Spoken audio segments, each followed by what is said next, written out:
We are going non-stop from 8 o'clock, thanks to Dr. Govindraj, Vijay, and all the people out there in UK.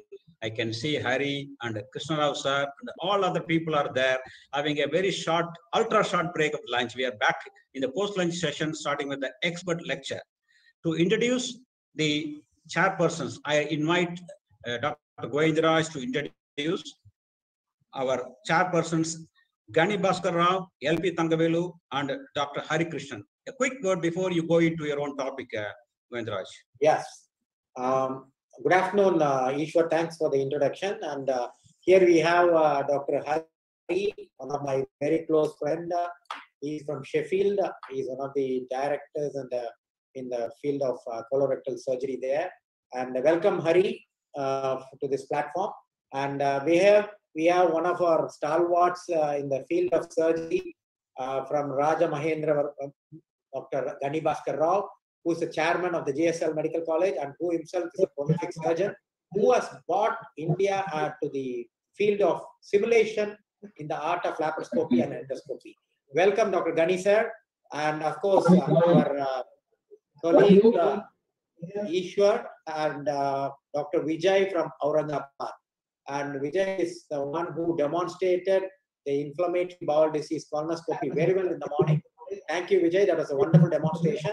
And I think we are ready with the lectures. We can go ahead. Go to Ishwar. Yeah, just a minute. Just a housekeeping announcement for the next 3 hours. So I'll be sharing the session, trying to streamline the influx of our chairpersons because they are getting the link login ID only 15 minutes before that. Once you come in, except the chairpersons, all of you please keep yourself muted. The chairpersons also, if they have some background noise, if you prefer, or if you are having more than one device, keep yourself also preferably muted until the question time. We are going by clock. There is a timer. So the first talk is for 12 minutes. Then 3 minutes will be there. And I request each person in their own specialty, the first repeating for the talk on maximum of 1 or 2 questions. And as soon as the 15 minutes will automatically will shift. So that's the only way we can finish the whole proceeding in a smooth, seamless manner by 6 o'clock for the preliminary sessions. So let us go to Dr. Govindraj speaking on SEM stenting, the role of it in surgical leaks. Over to you, Dr. Govindraj. Good morning, everyone. My topic is a very interesting topic. It's about how you tackle leaks, particularly whichever kind of leak you happen to have in the post-operative period. It has been a bugbear in a surgeon's mind for a long period of time. And this topic of stenting, particularly for a post-operative leak, has become a kind of a solution for most of the time nowadays, particularly after the advent of this bariatric surgery. The surgical leaks, which have been estimated around 1 to 17% after most of the anastomosis, and particularly after the bariatric procedures like the sleeve gastrectomy and the ROAGB, it was highly common. In the initial part of the bariatric surgery, it was very difficult to find a leak in the early period. And depending on the leak, it was classified depending on the time of the leak, depending on the severity of the leak, and depending on the site of the leak. So based on the time of the leak, it was classified into early, which was 1 to 3 days from the time of surgery. Intermittent, it was around 4 to 7 days, or intermediate 4 to 7 days after surgery. And late, which was around 8 days after surgery. And depending on the severity, we classified it as type 1 and type 2. Type 1 is basically a subclinical leak where the presence of the leak does not warrant major intervention, and it is without dissemination and without sepsis. And these patients have initial some kind of a vital signs abnormality, then they settle down on their own with conservative management. And the second type is a type 2 leak where clinically the patient becomes sick. And the presence of the leak is with dissemination and with septicemia, where he needs definite intervention by the surgeon or the team to come out again. And the management of the leak, the general guidelines are either conservative, as I said, or intervention, but no re-exploration. Third type is intervention with re-exploration. The second type is intervention with no re-exploration. It's a very very small amount of cases. Either they are conservative or intervention with re-exploration happens. And the re-exploration has been now turned towards stenting. A small introduction about the self-expandable metallic stents. These stents, they vary from sizes from 6 to 19 millimeters depending on the area or the length on the site where you want to put. It's generally made up of a material called nitinol, which has been there for ages together, almost 2 decades. It has been there 2 to 3 decades. And it is usually your fully covered stent we use for a leak. Previously, there was an era where there were partially covered stents were used, but nowadays we use fully covered stents. Wallflex, Evolution, Ultraflex, Alimax, EVT, NITI. These are the various companies which manufacture stents today from various parts of the world, right from America to the eastern part of Asia also. And this is the picture where you see majority of the stents are there. And you can see in this, I have not mentioned anything. These are the most stents which are used in the esophagus for a leak, or particularly in the lower esophagus or the cardioesophageal junction. These are the stents which are used for it. Now I am going to give a gist of various types of stents which have been used in the market and their uses. If you look at the third tabular column here, that is a SEP stent, that is the plastic stents. They are completely out of the market because the migration chance, if you look at this, is very high. And the migration chance is so high because you put in a stent today, 3 days later the stent gets migrated. It has completely gone out of the market. The biodegradable stent, it is a very new thing which is coming up in various parts of the country and different parts of the world. And the migration chance is very low. And this is one of the stents which can be used particularly for surgical leaks. And there's a lot of research that should be done on this biodegradable stent. Now the commonly used stents for these leaks are the fully covered stent. So fully covered stent, if you look at the first tabular column, the migration chance is still high. The tumor ingrowth, or because we are not talking about the tumor ingrowth there or tumor overgrowth there. And important thing is it's a removable stent. Now, nowadays, most of the stents we have to look at it is for a 3 weeks to 6 week period, particularly for a surgical leak. It should be a removable stent. So these fully covered stents are a removable stent, and closure of fistula or leak is very high in this. So this is the commonest that we use nowadays. And the efficacy of the stents, if you look at it, they show an improved oral intake in 95% of the patient after you place a stent. And the stent has been in position for minimum of 3 weeks. The oral intake definitely improves. And patients who have developed a tracheostomy fistula, they give almost 70 to 100% success rate. And that is usually malignancy. And the adverse effects, any stents, if we classify, the adverse effects can be classified as intra-procedural, post-procedural, and delayed complications. And if you're looking at the intra-procedural, the commonest thing, it appears whether it is a malignancy or it is going to be for a leak, malposition, the aspiration. That is the reason nowadays we do everything is under general anesthesia. The patient is intubated. Perforation, that is another chance that can happen because if the positioning of this it is going to be difficult and we are going to give more pressure, already there will be edema, perforation can be high. And bleeding usually occurs 3rd day or 4th post-stenting. And the post-procedural stents are complications are chest pain, the foreign body sensation, particularly if it is in the upper part of the esophagus or the upper part of the stomach where the leak is, or sometimes it can produce a tracheal compression and there can be stridor also. There have been instances there have been stridor also. And delayed complication occurs 2 to 3 weeks after the stenting, that is stent migration. And TE fistula, it's very rare when you put it for a leak. It has not been very well documented, very minimal number of cases are there. And the bronchoesophageal and the stent occlusion happens only when you put it for a malignancy. And this is one of the stents which has completely revolutionized the anastomotic leaks. It is called beta stent and it's from a company called NITI. And it is a Korean company which manufactures stent. And if you look at this stent, the NITI stent is a fully double bump stent. If you look at it, there are 2 bumps there. And it is basically designed for the staple line leaks. Basically, at the staple line, if you have a leak post-bariatric, and these 2 bumps, between these 2 bumps, the leak area should be placed. And it's over the wire, you try to place it, this stent. And it has got a proximal phalange there. This proximal phalange is thickened by silicone covered by a double stent. And this reduces the chance of migration. And That is basically the most commonly used stent nowadays, particularly for a post-operative leak. There is one more stent from the European Union, that is the ELA stent or SX ELA stent. And this stent, if you look carefully into the weaving pattern, there is a difference in the weaving pattern, and that's a wider diameter stent.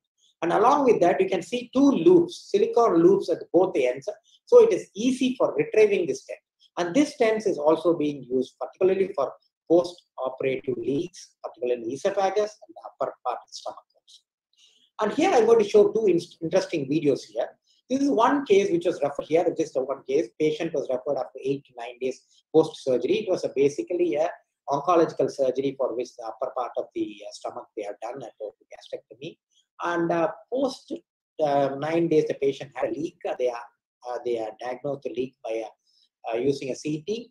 And then the patient came to me. I did an endoscopy. If you look at the endoscopy image here on the left side, I've gone into the esophagus there. At the esophago-jejunal anastomodic side, there is a nice fistula through which I've entered into the fistula there. I am entering into the fistula there. You can see there in the nice fistula there. And after in the fistula, you can see collected material there. And the fistula, I could not go beyond the fistula there. Then I decided to stent this huge fistulous gap that is there. You can see nicely the stapler. You can see nicely a stapler is there. And the stent is, the stapler has been, the completely stapler line is seen there. And if you look at the next video, the second endoscopy day, I did that endoscopy. And that day, I can see as I went inside, I was seeing the communication between the fistulous area and to the small bowel there. It was a communication from, you can see a nice hole in the fistulous area. From that, I put in the scope. I was entering into a small bowel there. You can see there, I fast forward that. I've entered into the small bowel there. It is a distal ileum where I'm entering there.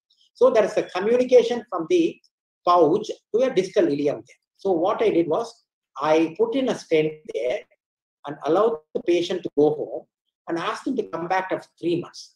After 3 months, the patient was able to eat completely. Then I removed the stent. As I removed the stent here, you can see the image here, completely fistulous tract had disappeared, except for a small kind of a pinhole-like area that is seen there. If you look carefully on the 9 o'clock position on the screen, you can see a small pinhole. That's a pinhole there, which you can see there. That's a pinhole there. That's coming up. And absolutely after removing the stent, the patient is absolutely fine. And this has completely revolutionized the way in which the patient was treated. This is a previous image. It's been coming back again. This is a previous image. So another important area where I have witnessed is the post-lap chole leak. And the commonest reason for a lap chole leak is the slipping of cystic duct and common injury to the axillary duct and complete transection of the main bile duct, or numerous classification has been used for the injury. Most of you know what is Strasbourg's classification. According to Strasbourg's classification, these are the various types of injuries that can occur which causes a leak in the bile duct. Here I'm going to show an image where post-lap chole, the patient was referred to us with a leak here. I have done an ERCP here and I'm trying to inject a dye here. You can see nicely the dye is getting leaking out. Here you can see the clip here, and this is a Strasbourg 3 classification here. You can see near the hepatic duct there's a leak here. But I have put in a guide wire. What I did was I put in a stent, a SEMS completely covered stent, and I removed the stent after a period of 3 weeks, after a period of 6 weeks. The patient is absolutely fine here. Only thing is, after removing the stent, you have to be very careful, all the follow-up the patient to look for any collection post removal of the stent here. And this is another case of a post-lap chole leak. You can see a T-tube has been placed by the open surgeon, but it's not a lap chole, it's an open surgery there. And the patient had, the surgeon had kept a leak, the T-tube there. You can see after I put in a ERCP, I tried to inject a contrast there. You can see the T-tube here, and you can see 2 leaks there. One is the proximal leak and the distal leak. What I did here was, I put in a plastic stent across this, and the patient went home fine here. And leaks in particularly bariatric surgery, as I said, it's very common after RAGB, and it's 6 to 14% is there, and stents have come to stay as a main way. And last but not the least point, E-VAC therapy has been tried in many centers. I don't have any personal experience of E-VAC therapy, particularly in this. I have taken a few of the videos for courtesy from the SAGES also. And here we have a video here where we have done this here is a fistula here after a sleeve gastrectomy. And you can see I'm putting the scope into the fistula tract here. Here we have kept a tail at the collection center. Collection by the ultrasound we have done. I'm putting a regular stent here. It's a regular stent here, fully covered stent here. And the stent was kept for a period of 8 weeks. The patient became better, but only thing is, after 8 weeks also, we had to continue the stent for another 2 weeks after I checked in the CT scan that completely the pouch had not disappeared. So we kept it for around 8 weeks and then removed the stent. The patient went out fine. So this E-VAC therapy is a new concept which has come. It is called endoluminal VAC therapy, but it is just like open VAC therapy what we use there. And we use to deliver a negative pressure to the leakage side. The negative pressure can be created by using an endosponge. It is a polyurethane endosponge that is placed into the cavity or just at the neck of the cavity. It is kept through an endoscope. It is kept. I have taken a video from the SAGES, and thanks to the SAGES video here. Here what they are doing is they are putting the endosponge, that they are attaching it and tying it to the tip of a cannula there. And the cannula is brought into the endoscope here. You can see the endoscope. The cannula is brought into the endoscope. And using the holding with the biopsy forceps, they are placing this sponge at the tip of the leak where there is a leak there. The fistula is tracked or into the cavity, the sponge is placed. This is how a VAC therapy is placed. And this VAC sponge can be removed after a period of 3 to 6 weeks. That can be removed completely. They have said there are a lot of papers coming up where the VAC therapy has been very useful. And the main mechanism of action is creating a negative pressure which can be applied. And it can be attracts into the pores and it sucks the area from collections and it decontaminates the area. And this is how it heals. And this is a new concept which is being developed. And particularly in oncological surgery, the leaks have been 3 to 25%, particularly in the gastric leaks, around particularly gastrojejunal, it is 53% following a gastric pouch. And the common site of gastrojejunal point is the commonest site of the leak. And in conclusion, what I have to say is, stents have reduced the mortality and the morbidity in gastrointestinal and hepatobiliary surgery by 60 to 70%. The role of stent should be very judiciously employed, particularly depending on the time, site, and severity of the leak to have the test results. And use of endoluminal suturing and clips are being studied in a big way as an alternative to stents, particularly in early leaks. There are papers to come out. Thank you so much. Thank you, Govindraj, for your excellent presentation. We have just 30 seconds. Dr. Gani Bhaskar, what do you want to say regarding the presentation? CT leaks, most of the leaks will go to gastric. What is the difference between the medical gastro surgical practicing the ERCTs? What is the outcome difference? We'll answer that question. Yeah, we'll answer that after the next session where he'll come back. I think we'll go to Vijay. He's waiting, and let us go to the management.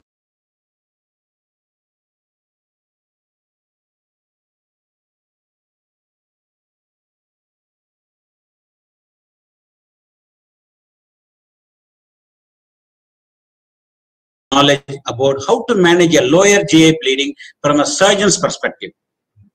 Good afternoon, Mr. Chairman, sir, ladies and gentlemen.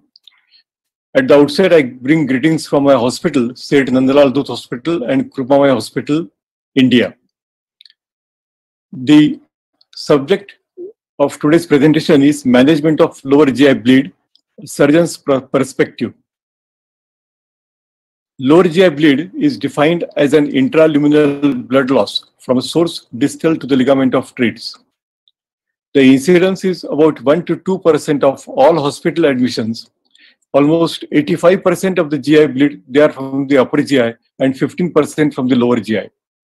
85% of the lower GI bleed, they come from the colon, 10% come from the upper GI, and 3 to 5% come from the small bowel. Overall mortality rate is 4 to 10%, depending upon the comorbidities and the seriousness of the case. The clinical presentation is, patient can present with an occult blood, melena, hematochezia, hemodynamic changes, pallor, fatigue, chest pain, dyspnea, stroke, cardiac events, and shock. Etiologically, The lower GI bleed can be because of angiodysplasias, diverticular diseases, polyps and polyposis, inflammatory bowel conditions like Crohn's, ulcerative colitis, pseudomembranous colitis, neoplasia is Ryle's tube aspiration. Even though patient is bleeding from the lower GI, in about 10% of the cases, quite significant number of cases, they can have their source of bleeding in the upper GI. And this simple Ryle's tube aspiration can define whether we are dealing with the source from which the patient is bleeding. This is the overall protocol for management of the acute lower GI bleed. We categorize the patients in two categories. Number one is the patient with lower GI bleed with no hemodynamic changes, and the patient with the hemodynamic changes. We must investigate all these cases in a fixed protocol so that we spend no time unnecessarily in investigating the case, and we get at the source of bleeding as early as possible for the right management. The first and the foremost investigation should be done, even though patient is bleeding from the lower GI, is the upper GI endoscopy. When patient has got hemodynamic instability, in that case, apart from the upper GI, lower GI, and the CT scan, one more investigation comes into picture, that is the angiography. The patients who are hemodynamically unstable, they can be studied with the angiography. It can detect the bleeding also. It has got therapeutic capabilities. We can do the angioembolization. However, the risk of producing bowel ischemia by angioembolization should always be kept in mind. Now, this is one case who presented with severe lower GI bleed. He had a hematochezia, but as a protocol, when we did the upper GI scopy, we found that there is a fleshy mass in the second, third part of the duodenum, which was spurting and actively bleeding. Now, this was middle of night, and the only thing was first to have a full control over this bleeding. It was done by putting a glue therapy. A cyanoacrylate glue was injected in this bleeding source, and the bleeding was arrested. Then thereafter, we studied the patient next day again, and this was the fleshy mass that we were talking, and this is the source of bleeding, the point of bleeding. It was totally occluded by the cyanoacrylate glue. The patient was studied further with the CT scan, was found to have the GIST, the gastrointestinal stromal tumor, and was successfully resected later on. This patient had severe fresh bleed from the rectum, and the patient was hemodynamically going unstable. Endoscopy revealed that he has got a very fulminant type of ulcerative colitis with bleeding, and underwent pancolectomy in emergency. When upper GI scopy and both lower GI scopies are negative, the investigation of choice that comes is the MDCT. And here we get some of the conditions which are related to the small bowel, which can be seen on the CT scan. And here, as you see, that there was a mass in relation to the jejunum, a large mass. It was again diagnosed as the GIST, gastrointestinal stromal tumor. They are known for the GI bleeds, and this mass was further successfully resected in emergency. The Meckel's diverticulum, when even the CT scan is negative, the upper GI scopy has not been rewarding, lower GI scopy has not been rewarding, CT scan has not yielded anything, then of course we suspect a Meckel's diverticulum, particularly when both upper and lower GI scans are endoscopies are negative. And this can be done with a technetium per-technet scan. It is pretty specific for the Meckel's. As you see here, there is a concentration of the radioisotope, and these patients can now further be treated either laparoscopy or by open surgery, and the Meckel's diverticulotomy can be performed. Now, this patient, here we had to do a push enteroscopy because even all the scans were negative. Upper GI scopy was negative, lower GI scopy was negative. CT scan did not fetch us any more information. And in this case, a push enteroscopy or the double balloon enteroscopy was performed. This patient had undergone a previous ileal resection because of thromboembolic phenomena. And this patient was bleeding from the anastomotic site. And further, we again offered in emergency the resection of this anastomotic site where from the patient was bleeding. The intraoperative enteroscopy is really a boon to a surgeon who confronts with such a massive lower GI bleed. And again, these are the cases where all the investigations have failed to reveal any positive information about the bleeding. And this can be done by a general surgeon with control over the endoscope. And for this procedure, the patients are again somewhat hemodynamically unstable. They are younger patients, they have got a better longevity, and they don't have any comorbidities. All these cases are selected for the intraoperative endoscopy, and this can be done in any peripheral hospital for that matter, those who have got facilities for the upper GI scopy. Now, systematically, we see the bowel against the operation light, and the entire small bowel right from the jejunum to the ileocecal junction is seen against the light, and transfiltration is seen. We can see a nice vascular pattern as you see here, and if at all there is any vascular malformation, this can be noticed on this by this way. If you don't see anything on this, then we do an enterotomy in the mid-ileal region, and then the gastroscope is passed into this small bowel to find out the source of the bleeding. And then, as you see here, we have done an enterotomy, and we have passed an GI scope into the lumen, and we detected that there was a malformation, vascular malformation, which was actually bleeding. We could have tackled this by endoscopy, but however, the patient was young. The patient had lost a lot of blood. We never wanted to take any chance, and the patient was treated by resection of this segment of the small bowel. So this operative enteroscopy is really a boon for a general surgeon who confronts with a massive upper GI bleed, lower GI bleed. And this technique has appeared in the British Journal of Surgery 2011, and this was on the cover page as the point of technique in the surgical practice. And this was the picture, and this is what we had done at our center. Now, this is another case where a middle-aged patient was massively bleeding per rectum, and he was bleeding for nearly 3 to 4 years before he came to us, and he was again misdiagnosed as the hemorrhoids and was had undergone multiple sittings for the sclerotherapy, kept on having a torrential bleed, going for anemia 3 to 4 grams every time, and required multiple blood transfusions. On colonoscopy, we found that there were multiple hemangiomatous malformations which were there in the rectum and the entire colon. These malformations were spongy, they were even pulsatile, and there were some risk spots which showed that there could be possibility of an acute bleed in future. MRI is very sensitive for further investigations, and we performed this MRI, and this is the MRI pelvis, where we find that the entire rectum is replaced by a very spongy, is very thickened up, and it is replaced by the large cavernomatous malformations which are containing the blood. And there are certain areas of calcifications which are very specific for the hemangiomas of the rectum. As you see here, there is a severe luminal compromise. Almost the entire rectum is full of this hemangiomatous malformation.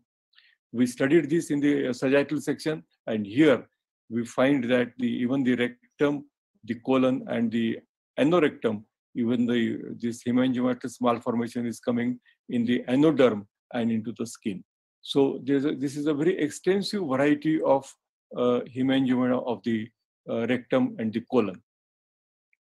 This patient, we offered surgery, and here on laparotomy, we notice that not only the luminal, but there were even large hemangiomatous malformations spread all over the mesocolon, and small bowel and the mesentery of the small bowel were free of lesions. So in this case, we decided to do a pancolectomy along with APR, abdominoperineal resection, to control this bleeding. The surgery was taken in a very systematic way. We had taken control over the inferior mesenteric artery. We took control over both iliac arteries, and also we had dissected the external iliac arteries and kept them under control. And the part of the area that we were dissecting, suppose if we are doing the colectomy, we had controlled the inferior and the superior mesenteric artery for some time. And while we were doing the pelvic dissection, we had a control over the internal iliac arteries. The entire rectum was so spongy that there was no space between the bladder, and the entire pelvis was full of this rectum. The moment we controlled these internal iliac arteries, the rectum collapsed, and the hemangioma also drained out, and it was possible to perform the abdominoperineal resection. So this is a specimen where we find that right from the anorectum up to the entire colon, there are areas of the hemangiomatous malformations, and this patient was offered a permanent ileostomy. Double balloon enteroscopy also comes to rescue when there is a small bowel bleeding.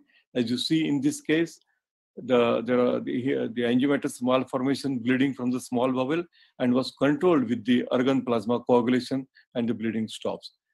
The indications for emergency surgery for severe lower GI bleeding are a sustained hypotension and shock despite of resuscitation, lack of diagnosis despite of colonoscopy, push enteroscopy, nuclear scan, and angiography, no associated comorbidities, and reasonable life expectancy. These are the cases where we must have the surgical options at our armamentarium. The message is lower GI bleed is a rare but constant surgical emergency, needs systematic protocol approach to optimize the results. Early referral to the higher centers with optimum diagnostic facilities helps to improve the results. The choice of diagnostic and therapeutic methods depends upon the clinical scenario, bleeding rate, and availability of the resources. In rare situation of colonic bleeding, not localized specifically, a subtotal colectomy is safe procedure of choice, but nowadays it is rarity. Documentation of these cases with anecdotal experiences guide us to treat these cases in future. Thank you. Thank you, Vijay. You kept the time nicely for 2 minutes. Hari Krishnan, would you like to add something? Because you're a colonic surgeon, I gather, from UK. Yeah, that was a very comprehensive, expert oration on lower GI bleeding. I do have to congratulate Dr. Gonkar for this masterly presentation. I think he covered everything, all possibilities. Just the practice we have a high percentage of lower GI rectal bleeders, emergency and semi-electively.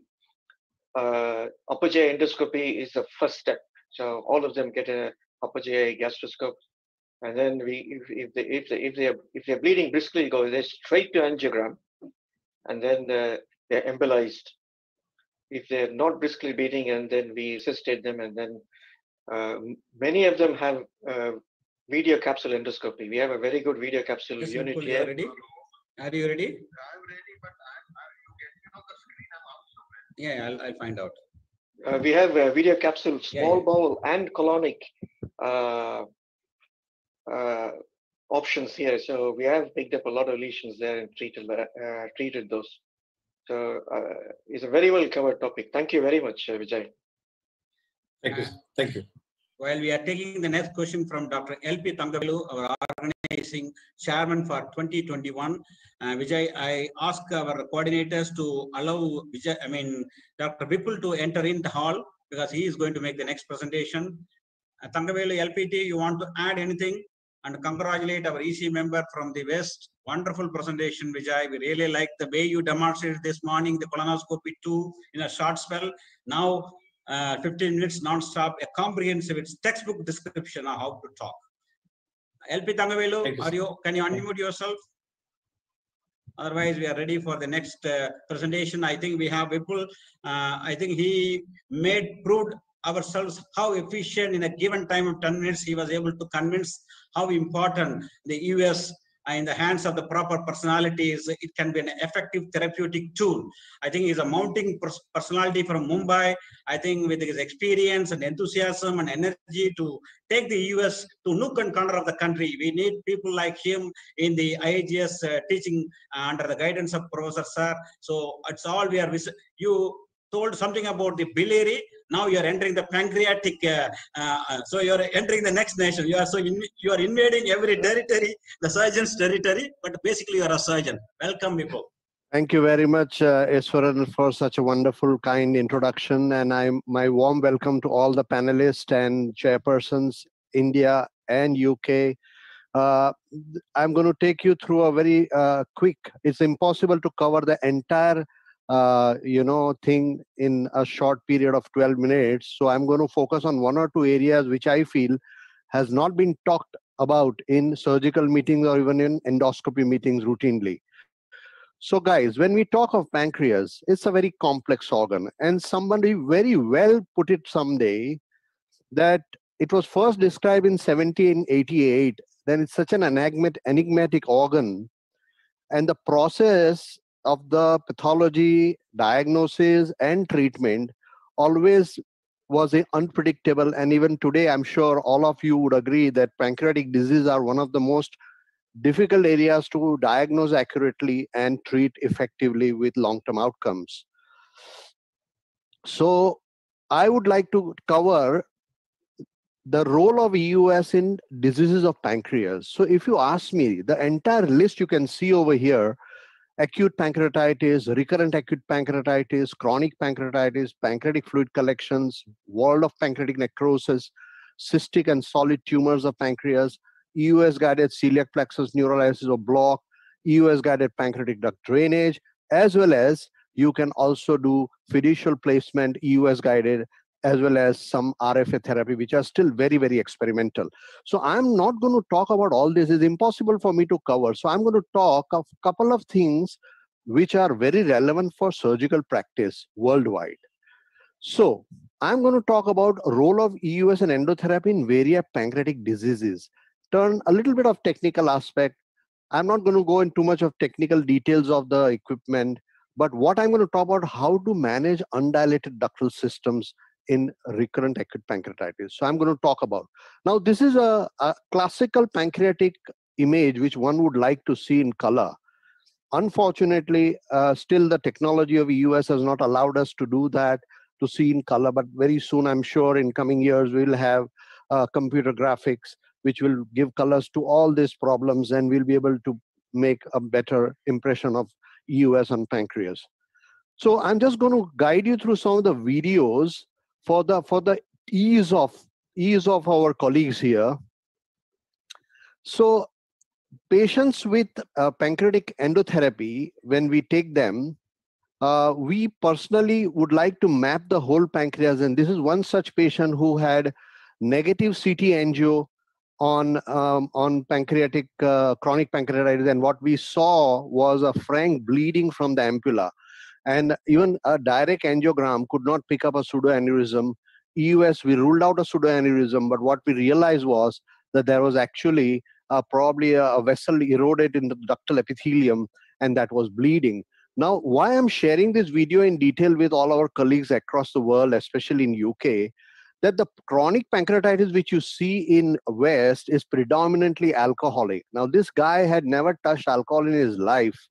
And what kind of disease which we come across in India, especially in this part of the country, I'm showing Western India and some of the parts of Central India, that this is the kind of soft stones we see in the pancreatic duct. And this is the kind of pathology which can be very, very well amenable to endoscopic treatment. So EUS gives me a mapping. I'm going to share a few more things on that, but when you talk of recurrent acute pancreatitis, we all know gallstone, alcohol, ductal anomaly, and all the other etiologies. Giving you a small idea of chronic pancreatitis, as you saw earlier, similarly, this patient had multiple problems, multiple episodes of pain, and you can see, I'm going to show you something. This is a soft stone in the pancreatic duct. Now, because of lack of calcification, of course, poor imaging in other centers, this stone was missed, and I think on endoscopic ultrasound, we were able to pick this stone. And then this girl really benefited with a very aggressive endotherapy protocol. You can see the whole pancreatic duct dilated, and then we cleared the duct of all the stones. And in pilot endotherapy only, we prefer to put 2 7 French or 2 10 French stents in the pilot endotherapy protocol. Because of dilated duct, no strictures, only prepapillary narrowing and soft stones like this. So we deal with a very, very different kind of chronic pancreatitis because of genetic mutations or some other reason we do not know. But this is how we have very aggressive approach, and this is beneficial for patients, especially younger age group.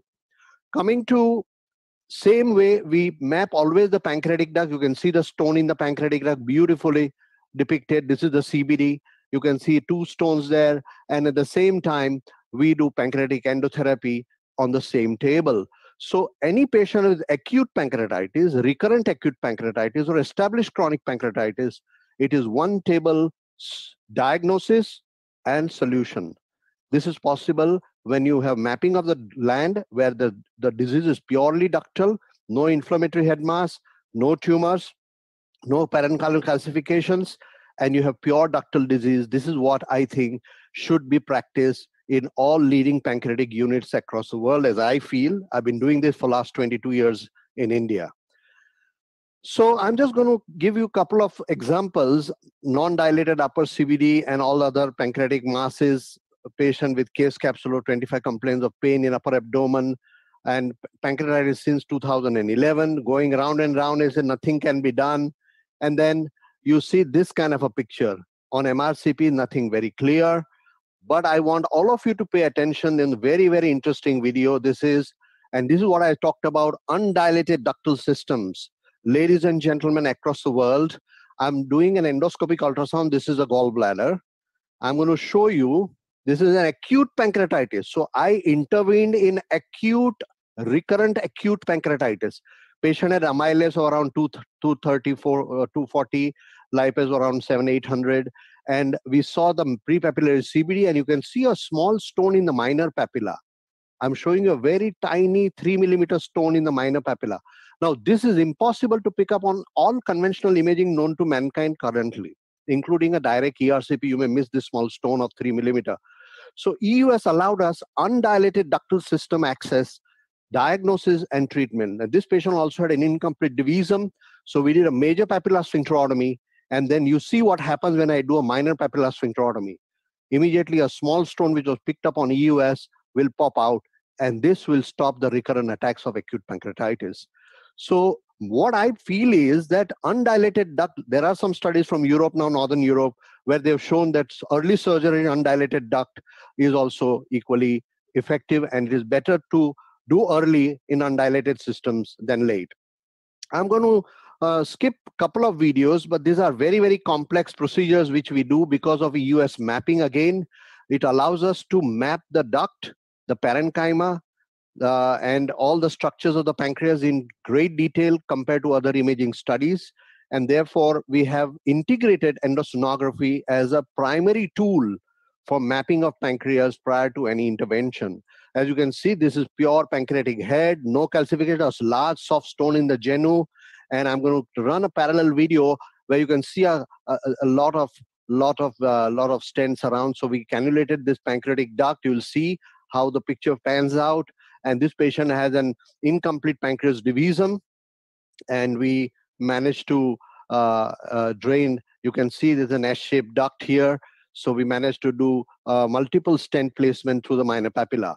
So what I feel is that it is extremely important for colleagues to understand that pancreatic endotherapy as a subspecialty, a proper diagnosis and staging or mapping of the gland is vital to long-term outcomes. And this is something which I want to impress on the audience today. Coming to young children, now pediatric, as I said, we had patients who are as young as 20-month-old baby. I'm doing an endosonography with a regular adult EUS scope because I wanted to map the pancreas before we intervene. So even in children, recurrent acute pancreatitis, you need proper mapping and then proper. So this child had a small fluid collection impinging on the pancreatic duct in a setting of incomplete pancreas divisum. Now, these are little complex black and white images, not very easy for most surgeons to read if you have not seen too many US pictures or images or videos. But I can assure you that if you have a very strong arm of US in your department, you can probably do some of the finest pancreatobiliary interventional endoscopy work known today. So immediately we went ahead, and I'll explain to you when we cannulated the main pancreatic duct from the major papilla in this young baby of 20 months. And we went inside the duct, you can see here, And as soon as we injected contrast, the small fluid collection filled up here, which was impinging onto the pancreatic duct, and that was causing the child not to thrive.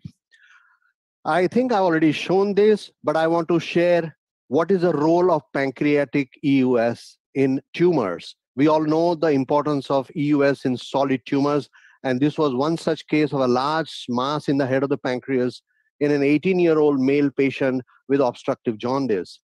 This young man was advised surgery at various centers in India without diagnosis. So we traditionally do EUS-guided core biopsy. We always do EUS-guided proper biopsy now. And on histological specimen, we found this is a CBD obstruction here you can, and this young boy had a primary tuberculosis of pancreas, and he obviated need for surgical intervention, and he was treated with antitubercular drugs. So this is how the stricture will appear on a cholangiogram. We took brushing also. Brushing was inconclusive. So what gave us a diagnosis and a path to treatment was EUS-guided final biopsy. So we placed the stent. We brought him after 2-3 months. As you can see here, plastic stent. After 3 months, he came back, and you see the cholangiogram, and you'll see this is the pot spine he developed during that time of treatment and the complete stricture resolution. So whenever there is a pseudotumor, my request to all of you is to consider endoscopic ultrasound mapping before you do any treatment. Now, what really changed in pancreatic fluid collections?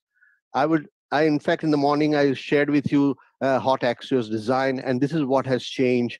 There are randomized controlled trials now to say that EUS-guided pancreatic fluid collection drainage is almost an established medical practice in leading centers across the world. So this is how we do with one-step delivery. This is actually a 5-minute procedure in expert hands when this is a pancreatic fluid collection. And you'll see the bolster opening up here on real time. You can see the inner flange of the stent, and then you switch over to the other side, and that's the end of the treatment as far as this patient is concerned. So essentially, pancreatic fluid collection can be a very, very effective endoscopic treatment with 1 day of hospitalization, and patient can go home next day.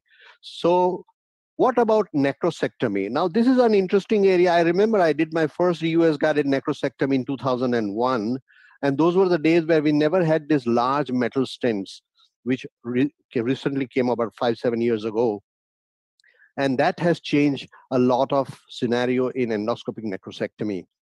So I would advise young surgeons to have a word of caution that do not jump onto any pancreatic fluid collection or WOPN with an endoscopic ultrasound to drain it. You have to map it properly. CT scan is extremely important to map whether any other extensions and paracolic gutter extensions, and these are confined area. And then you can have a minimal invasive, that is endoscopic ultrasound guided necrosectomy, or you can even combine with percutaneous approach. And we all know now that the approach to infected WOPN is a step-up manner in terms of minimal invasive surgery, and that is endoscopy or percutaneous, followed by any major aggressive intervention if you need to do that. So this is how we go inside and clear the necrosome. And at the end of complete necrosome, you can see the stent open. Sometimes we have to go multiple times, and this is what EUS allows us to do to identify the area of safe puncture. Endoscopic ultrasound guided celiac plexus neurolysis or block. Pretty much a lot of literature is there. I personally am still not convinced with this technique for various reasons, though I did probably the first in this part of the world in 1999, 2000 maybe. But I am not still convinced because we are still not doing the right thing as far as CPN is concerned. I have not been able to give desired results for long period compared to my anesthesiologist colleagues who do under CT guided CP blocks and neurolysis. Coming to pancreatic duct drainage, yes, the way we showed EUS-guided biliary drainage in very difficult situation, especially disconnected ductal syndrome. When you have a pancreatic tail disconnected and it's constantly filling up the fluid cavity or PFC, then what we do is we puncture EUS-guided through the stomach and leave a stent in that part of the pancreatic duct in the tail, which keeps on draining in the stomach. So these are some of the most important EUS indications in terms of diagnosis and therapy. I personally reckon this would be my slide, that the recurrent acute pancreatitis and chronic pancreatitis should have a multidisciplinary management approach. So I have seen so many times surgeons, physicians, gastroenterologists say, oh, undilated duct seen on CT/MR, nothing to be done. No, you pick up small stones, small filling defects, which will not allow this patient to settle. You do a good EUS, you'll pick up. Pancreatic endotherapy, as I mentioned, is a subspecialty, like pancreatic surgery, because not every general surgeon will do pancreatic surgery. We need to understand the pathophysiology better. I feel EUS should become, in established hospitals and centers, another very important imaging tool before a definitive treatment of pancreatic diseases. I think more randomized controlled trial will need. This is a subjective opinion and observation. And I'm sure EUS will allow excellent T and N staging of both solid and cystic tumor.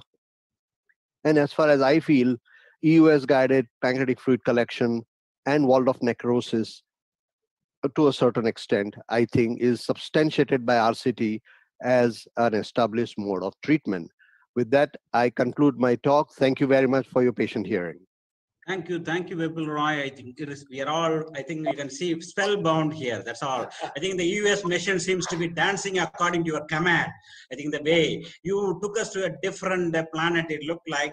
I'm sure everybody is excited. We have our LP Thangavele as a formal token of appreciation. He's going to come in, not only to appreciate your speech and also to invite all us to Coimbatore, because you are very fond of coming to Coimbatore, I know. That's why I thought LPT is the right person. And I'm fond of visiting you to eat some dosa and idli at your place. Nice, we'll serve you. Vipul, if the conference, the way it is going, we are planning for an on-site event only, and probably you will be more fond of coming to Coimbatore because the chief guest is one of your guru. Yes. No. Your guru and chief guest according to Dr. LPT. Yes. LP Thangavelu, over to you, LP. Vipul, Namaskar. it was an amazing presentation. Thank you. I don't have words to congratulate you. Thank you, sir. You have covered everything: acute pancreatitis, stone retrieval, and cyst, pseudotumor. Everything you covered. I could, whatever I could do. Surgeon doing such a wonderful work, you know. I have a small brief comment on that. I think surgeons know the anatomy in 3 dimensions. I have handled pancreas in my hand. I know where the organ feels which way. So I think surgeon has a 3-dimensional, image of the organ, and that helps.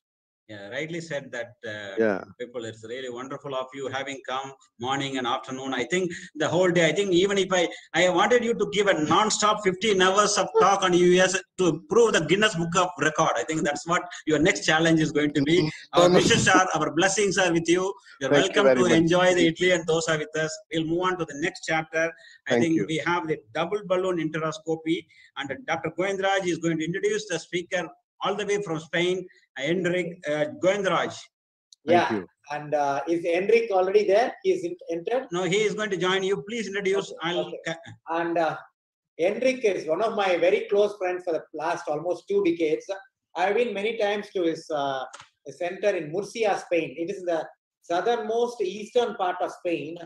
He's one of the authority in double balloon endoscopy.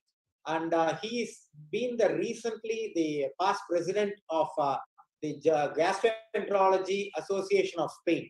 And Enric has written, he's an author of a book on double balloon endoscopy, on endoscopy itself. And he's one of my very close friends. And he's got, in fact, Hari was talking about the capsule endoscopy. He has got a phenomenal number of cases of capsule endoscopy got stuck in the strictures, which has been retrieved using a double balloon endoscopy. And he's an amazing fellow, and he's going to talk on the uses of double balloon endoscopy and how it is being used in the surgeon's perspective. And over to Enric. Yes, I'm sure people will know how, how accurate your descriptions of Enric, because I had the fortunate of seeing his presentation. It's going to be excellent. Over to Enric, Spain. Good afternoon. We present from Murcia in Spain our experience in double balloon enteroscopy DBE about the limits of this technique, total exploration, other organs, and the limits of the therapy. First case is a patient with a jejunal tumor with liver metastasis and capsule endoscopy retention. With a double balloon colonoscope, short type, with X-ray control, we pass a wide wire and leave the overtube in place with its inflated balloon, and then remove the enteroscope, and after we can place a stent here. You can see the capsule endoscopy in X-ray control and the stent in the stenosis, jejunal stenosis.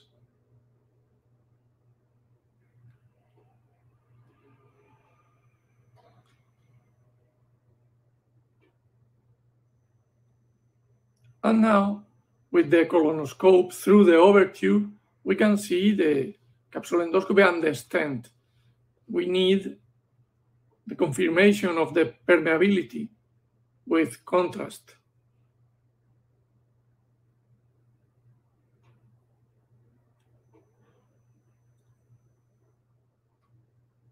Permeability of the stent and distal small bowel here.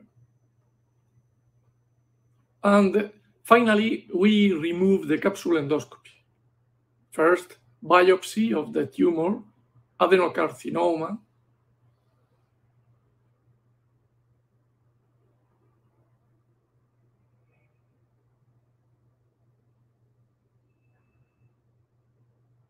And remove together enteroscope and overtube with the capsule endoscopy.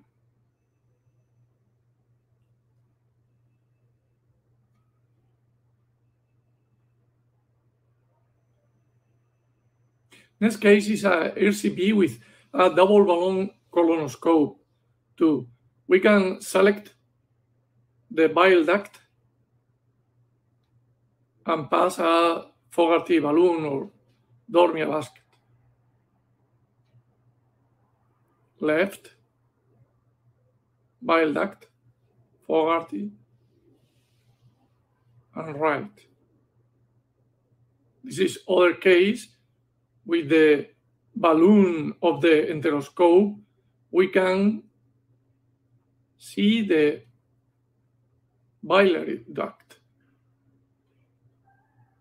And this is a case with a direct view of the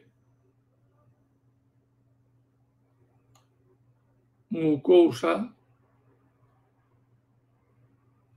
and the possibility of the Beerson jejunostomy. In selected cases, next case is a big pseudopolyp with intestinal obstruction in small bowel in a patient with Crohn's disease and stenosis. This is the special aspect of the lesion. And finally,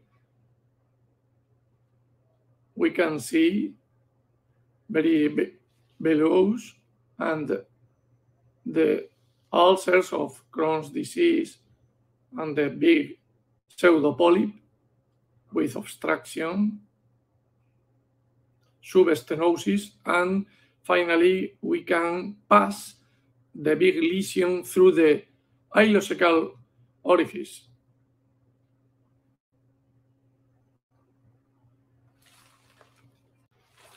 In this case, small bowel pass bowing valve and occupies the lumen of the colon without a clear image of the head of the invagination. Then, with the inflated balloon of the enteroscope, we are using a 3.2 millimeter large channel enteroscope with its overtube. We move the intestine to explore the cause of the invagination.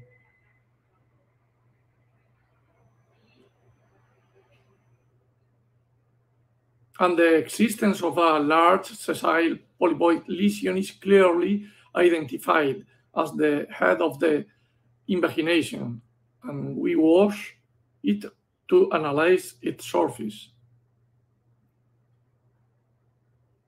After washing it, is not an adenomatous lesion without signs of ischemia. Then we push the lesion using the balloon of the end of the enteroscope from a favorable angle, introducing the polyp through the ileocecal orifice.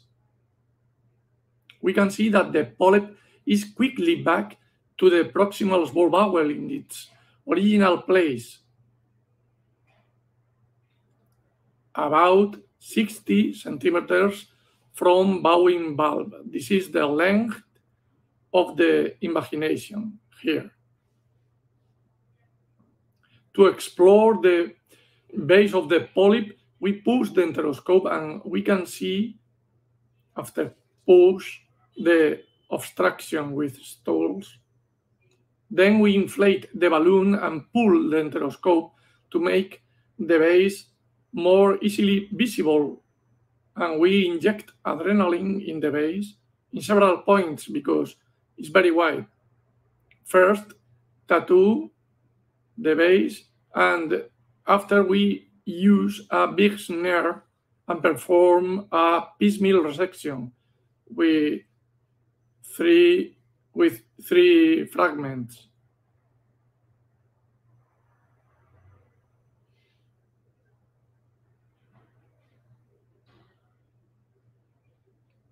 And finally, we put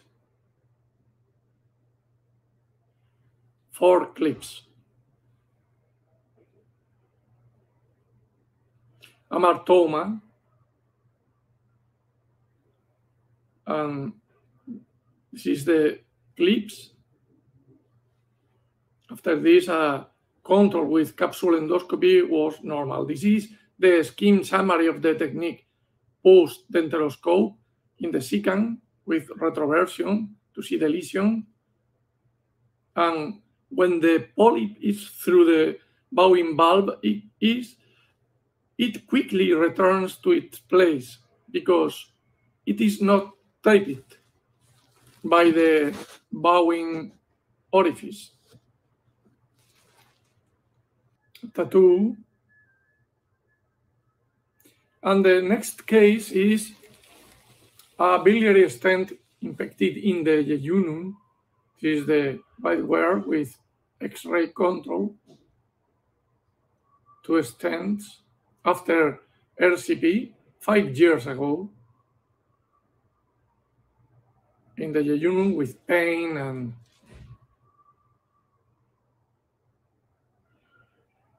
now we trapped the stents with polypectomy snare, first one and after the 2 stents together, and pull with X-ray control. First, 1 stent here, and after remove 2 stents.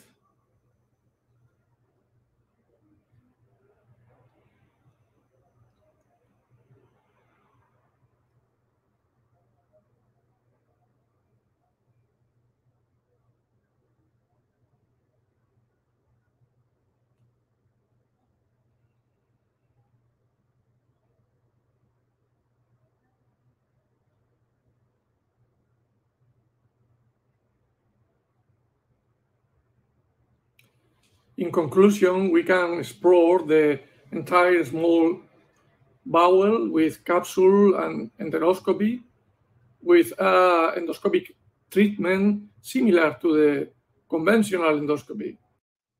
We need improvement of the enteroscopes, and it's possible total exploration with all therapy. Thank you. Thank you, Professor Enric. It was really wonderful to having come and joined us in the odd time. And I request our chairperson, Dr. Gani Bhaskar Rao, to say a few words regarding the way things are unfolding from this morning.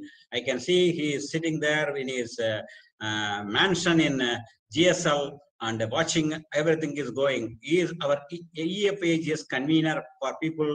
I just want to introduce, he is one of the best center in this country, teaching all these simulations in the art of endoscopy, colonoscopy, ERCP. Over to you, sir. Would you like to add anything? Congratulate Enric and also the team. We are going right clockwise. Gani, sir, can you come in? As a closing remarks from you for the session, we need your felicitation. How you enjoyed so far? Unmute yourself. Please unmute yourself. Yeah, I can hear you. It's a wonderful session. All the aspects from the upper tier to lower part of the column, everything is covered in a different parts, including the pancreas, beautiful way. But I really want to comment that it is surgeons who look at the 3D image of the organ. Definitely, what it is, most of when you're doing anatomy dissection, we read but only for the sake of the examination. That when you're doing a practice, when you're doing a post-graduation, when you're doing a dissection, that is more successful there than anything else. Like that, I think we have anybody come to our simulation lab, you can see the enterprise table. You can beautifully see all the anatomy. In rare cases, before going surgery, they can go to anatomy, they can review the anatomy, they can operate with very beautiful outcome going to come and very less complications. Thank you, sir.